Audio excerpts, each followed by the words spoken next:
ভেবে।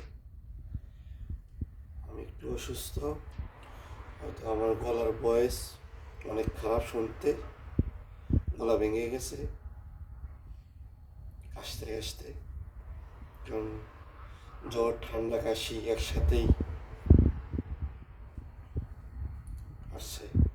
আলহামদুলিল্লাহ এখন একটু ভালো। সবাই দোয়া করবেন তাড়াতাড়ি সুস্থ হতে পারি, আর আপনাদের জন্য ভালো ভালো ভিডিও যেন তৈরি করতে পারি। আমার জন্য দোয়া করবেন। ওকে, আল্লাহ হাফেজ, ভালো থাকবেন সবাই।